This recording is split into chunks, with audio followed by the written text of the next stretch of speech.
Hello all, நேற்று night Kamaruddin நிறைய விஷயங்கள் வந்து ஓப்பனாக பேசியிருக்காங்க. எனக்கு தெரிஞ்ச கமருதீன் இந்த அளவுக்கு உண்மையாக இருந்ததில்ல. எப்போவுமே வந்து விளையாட்டாக தான் இருப்பாங்க, அந்த அளவுக்கு பேச மாட்டாங்க.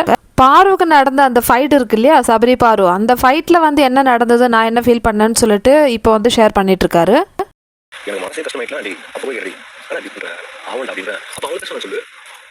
விக்ரம சொல்றாங்க, அந்த டைம்ல அவனால எப்படி வந்து அப்படியெல்லாம் காமெடி பண்ண முடியுதுன்னு கேக்குறாங்க.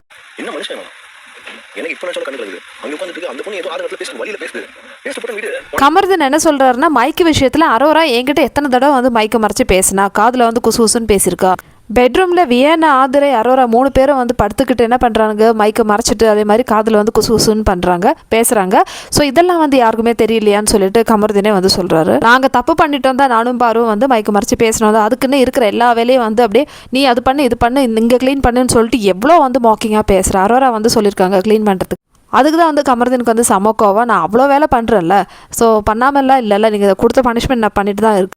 இவ்வளோ நாளாயிட்டும் அவன் வந்து கிச்சன் டீமில் ஒரு தடவை கூட வரல, அவெல்லாம் வந்து என்னை பற்றி கேட்குறான்னு சொல்லிட்டு விக்ரம் கிட்டேயும் சொல்கிறாரு கமருதீன். துஷாரை பற்றி பேசக்கூடாதுன்னு சொல்கிறதுக்கு அவள் யார், துஷார் யார் அவளுக்கு, அவள் என்ன 10 மாதம் சம்மந்து பெற்றவளா என்ன, அந்த மாதிரி வந்து கேட்குறாங்க. இந்த கான்வர்சேஷன் வந்து விக்ரம் கிட்ட பேசுனது கமருதீன். துஷார் ஒரு கோ கண்டஸ்டன்ட், நான் கேமில் அவனோட பேரை கொண்டு வருவதான் செய்வேன், அதுக்கு இவளுக்கு என்ன பிரச்சனை, எப்போ பார்த்தாலும் துஷார் துஷார்னு சொல்லிட்டு துஷார் பற்றி பேசாத, எனக்கு ஹர்ட் ஆகுதுன்னு சொல்லிட்டே இருக்கா.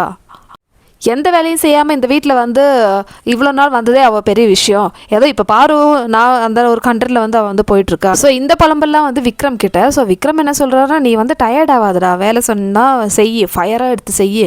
இப்போது பாருக்கிட்ட நான் வந்து ஒரு விஷயம் நீ கற்றுக்கோன்னு சொன்னால் இதுதான் சொல்லுவாள். அவள் வந்து எவ்வளோ அடித்தாலும் தாங்குவா.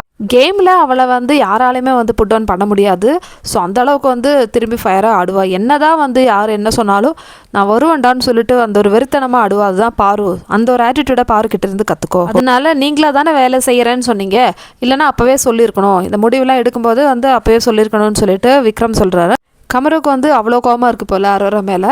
அவள் எப்படி என்னை வேலை செய்ய சொல்லலாம், அவள் வருவாள் மூக்கு வரப்ப வச்சுட்டு வந்து துஷார் துஷார்னு சொல்லிட்டு என்கிட்ட இனிமேல் அப்படி பேசட்டும், அப்போ இருக்கு அவளுக்குன்னு சொல்லிட்டு அரோரா வந்து செம்மையாக கோவத்தில் வந்து திட்டுறாரு.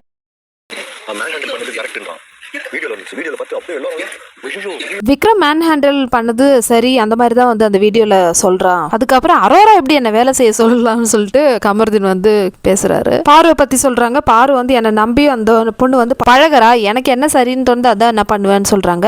நம்பி அந்த பொண்ணு பழகுதுன்னா எனக்கு தோணுச்சு நான் பிடிச்சிதான் இந்த விஷயத்தை நான் வாழ்ந்தேன் அப்படின்ற மாதிரி தான் இருக்கும்.